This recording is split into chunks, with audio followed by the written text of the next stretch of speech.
Okay, now that we established more about the Illuminati, we're going to be talking about certain front groups involved with the Illuminati, and give a little more information about abilities and certain things that the Illuminati can do and are involved in.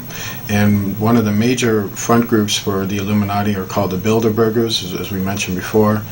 And to get an understanding of the Bilderbergers is that their first meeting occurred in the Hotel Bilderberg in the Dutch territory between May 29th and it ended on May 31st of 1954, and thus the name of the group. And the core of the group consists of an elite of people who are directly related to the Illuminati families, and they number to about 39 people, and they're known as the Sterling Committee within the Bilderbergers. And they are not elected people, by the way.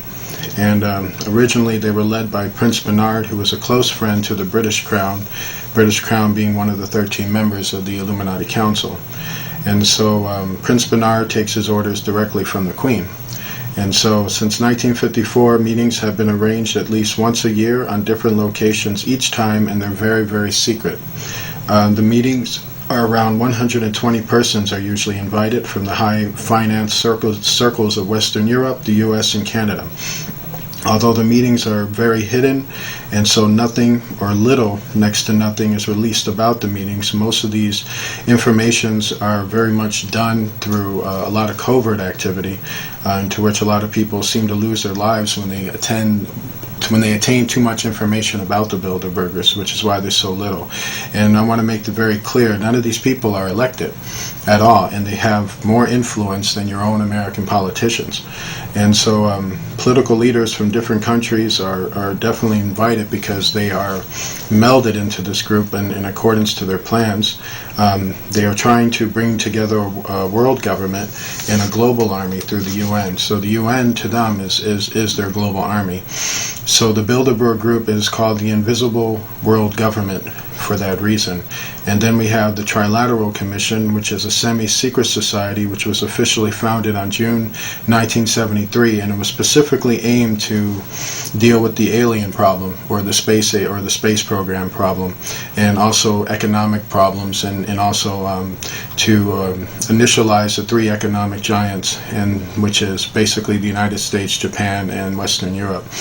And David Rockefeller was the co-founder of this group, just giving you a very good clue as to, how connected the Trilateral Commission is. David Rockefeller, his family being also one of the 13 council members and 13 Illuminati families, who have immense power in the United States. It's commonly believed that the United States, if you can put it in somebody's pocket, it would be a Rockefeller.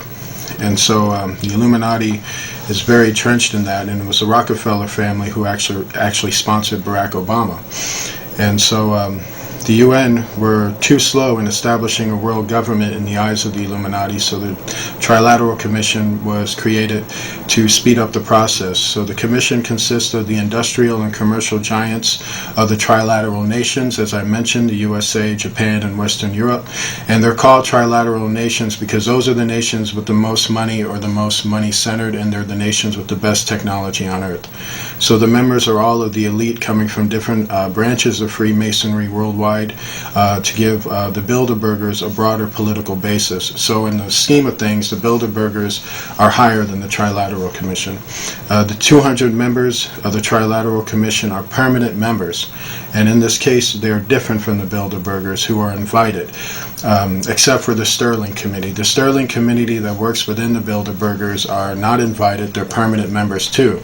But interesting enough, Trilateral Commission members are not elected, they're chosen. And they're selectively chosen, and they're specifically chosen from the ability for them to be able to keep secrets and their ability to blackmail. So the Trilateral Commission controls, through the CFR members who work under them, the whole U.S. economy, politics, military, oil, energy, and media lobbies.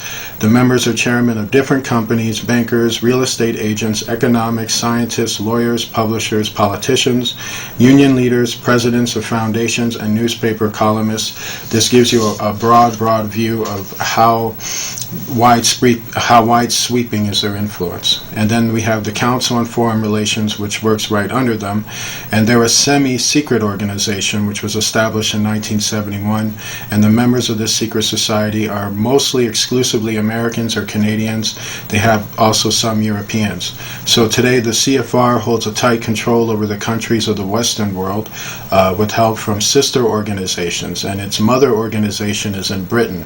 And so the Royal Institute of International Affairs, which is run by Queen Elizabeth herself, is the sister organization to the Council on Foreign Relations, is also the figurehead over the Council on Foreign Relations on the American front.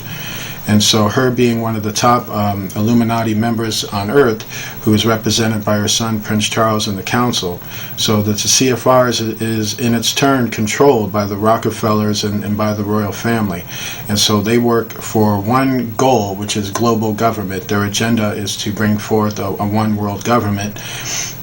And the inner core of the Council on Foreign Relations, their protectors or their knights, are known as the Skull and Bones, where George W. Bush and his senior and as well as his son are members, as well as John Kerry and many, many other prominent politicians.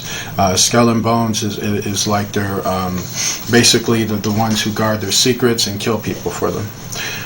And so when we look more and more at the Illuminati, we got to look at more and more of the things that they're able to do. So what are the threats of the Illuminati?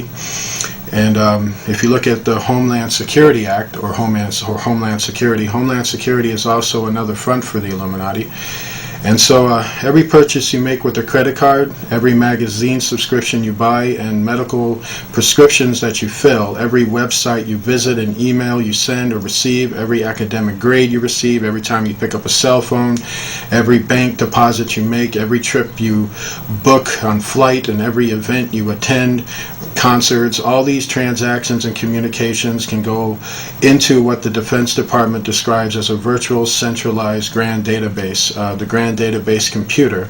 To this computerized dossier is your entire private life, from commercial sources and everything else I mentioned. Add every piece of information that government has about you: passport applications, arrest records and non-arrest records, school records, driver's license and bridge toll records, judicial and divorce records, complaint from noisy neighbors to the FBI, your lifetime paper trail, plus the latest hidden camera surveillances that you've probably seen all throughout the traffic and all throughout the streets and everywhere that you go.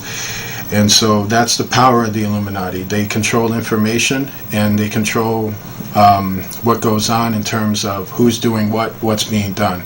So their control is more of an overseeing control. They're very good at spying on people. And so this has a lot to do with the paranoia of the Illuminati and their need to control people through fear. So the House of Representatives has just passed a Homeland Security bill and has sent it to the Senate, where it is likely to be passed, and at that point America has their version of the Gestapo in Homeland Security. And so the stage is being rapidly set for the domestic portion of World War III scenario to be enacted. It's the first stage of World War III. It's the first stage of a militarized government that has a large control over privacy. And so history records that our founding fathers considered individual privacy to be one of the very important aspects of creating and maintaining our freedoms on paper. But they ultimately knew that these freedoms were going to have to get swallowed up eventually, and this is the process that we're going toward. So when a government is able to keep track of large numbers of its citizens at any one time, individuals' freedoms of the entire population are completely at risk. And when a government becomes dictatorial, as we have seen as of late, one of the first actions it takes is to establish a large secret police whose responsibility is to keep track of enough individual citizens.